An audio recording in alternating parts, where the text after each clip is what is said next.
Yo, salut à tous, c'est Authentique, j'espère que vous allez bien les amis, vous allez me détester, mais on verra ça en fin de vidéo. Fin d'année oblige, une grosse vidéo se prépare, je vous le dis, les Authentiques Manga Awards, avec plein de catégories, plein de prix, selon mes propres choix, selon mes propres critères. Donc on prépare un petit peu le terrain, et aujourd'hui je vous propose le top 10 des 10 meilleurs mangas, tome 1, série en cours, pas série terminée, 10 meilleurs top 1 que j'ai pu lire en 2023.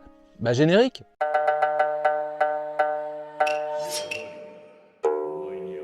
Alors évidemment, ce classement il est subjectif, c'est mon petit classement à moi. Certains mangas sûrement ne vont pas apparaître, tout simplement soit parce que j'ai pas pu les lire, les acheter, soit parce que je les ai peut-être moins aimés, mais n'hésitez pas dans les commentaires, vous, à faire votre petit top, on sera là pour discuter. Je vais me régaler si vous me glissez quelques commentaires comme ça, j'adore, regardez ça. Quelques mentions honorables avant d'attaquer le top 10, quand même 5 mangas dont je recommande la lecture, puisque par définition un top 10 il y a 10 places, donc on peut pas tout mettre.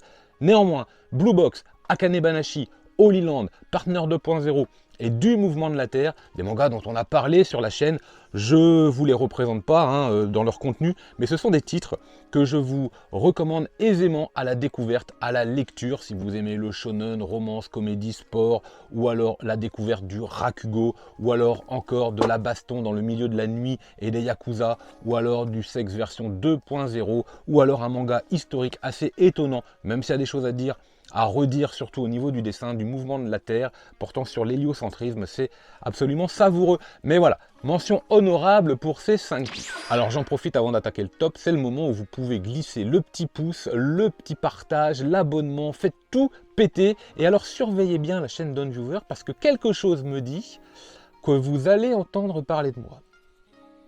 10e position, c'était un vrai régal de retrouver cette ambiance façon Bakuman et c'est pour ça que je voulais le mettre en 10e avec Showa Shoten édition Kana. C'était juste sublime de retrouver cette énergie, cette insouciance, cette envie de progresser à travers une activité assez spéciale. Là, ça va être un duo comique qui va essayer de se construire, qui va s'accorder avec des personnages qui sont très différents, un petit peu comme pour Bakuman, et comme ça qui vont évoluer indirectement en se confrontant avec d'autres comiques. C'était ce tome 1.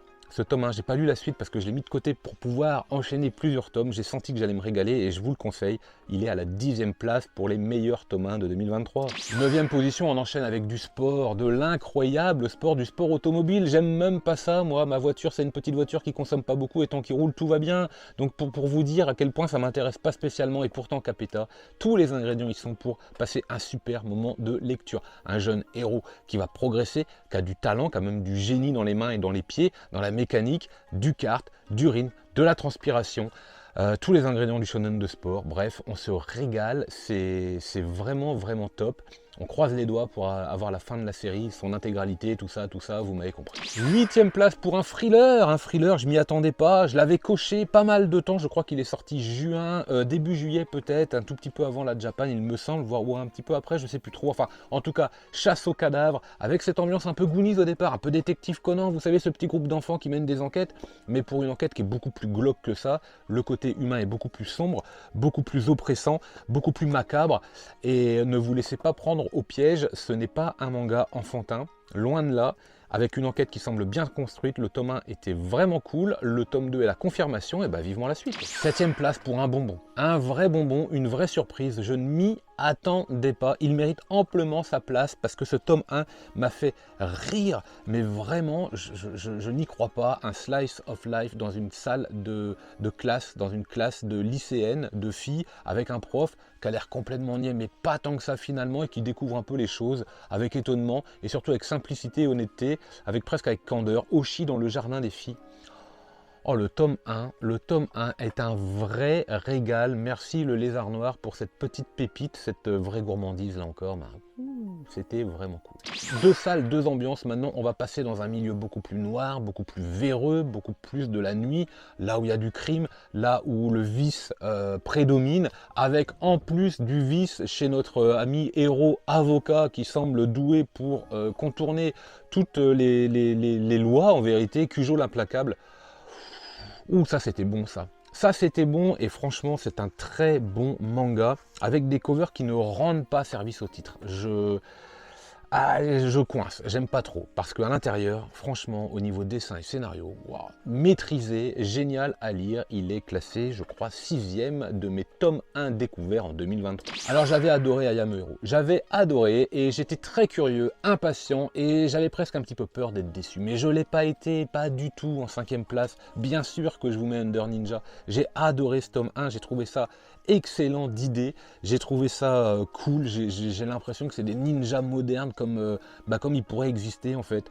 C'est assez étonnant, c'est assez crassou quand même parce que c'est du slice of life, mais pour le coup il n'est pas édulcoré, il est brut de décoffrage, il vous met presque mal à l'aise et les ninjas je trouve, même s'ils n'ont pas de super pouvoir, il n'y a pas les yeux qui se transforment, il n'y a pas 9 queues, tout ça, bon bref, non justement il y a quelque chose qui semble presque possible en fait.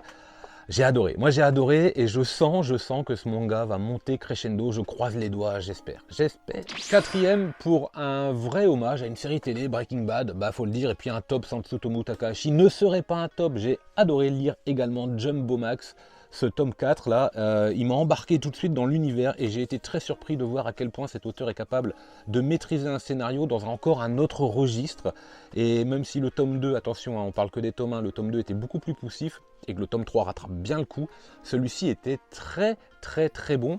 Et il vous tient en haleine, vous le lisez d'une traite, en fait, quand vous avez fini, vous êtes là, tu fais bah et alors quoi la suite? Donc ça c'est une vraie réussite, ça arrive pas tout le temps, et Jumbo Max est vraiment très bon, un auteur sûrement qu'on va en re-entendre parler pendant les différentes vidéos à venir. Et bien voilà, c'est déjà le moment d'aborder le top 3, et j'ai décidé de ne pas vous les montrer un par un, mais de montrer les 3 d'un coup. C'est le moment où je vous l'ai dit, où vous allez me détester. Donc dans ce top 3, j'ai sélectionné Horizon, bien sûr, hein. Alors ça c'est excellent, enfin c'est excellent. C'est la survie, la guerre vue par le regard des enfants qui vont tenter de survivre en marchant, comme ça on ne sait pas trop où ils vont, enfin j'en ai déjà parlé. La part belle aux vilains, aux méchants, très contrasté, très comique dans le style avec beaucoup de noir et blanc, et vol, dinguerie à lire, génial, ouais, c'est un peu cher, ok. Et Hiraya Sumi de Kaigo Shinzo. Petite gourmandise de slice of life, c'est incroyable de faire des mangas aussi simples et aussi bons à lire. Donc ces 3-là sont à la 3e, seconde et première place. Donc on va voir le classement tout de suite. Eh ben non. Réponse dans les Authentiques Manga Awards.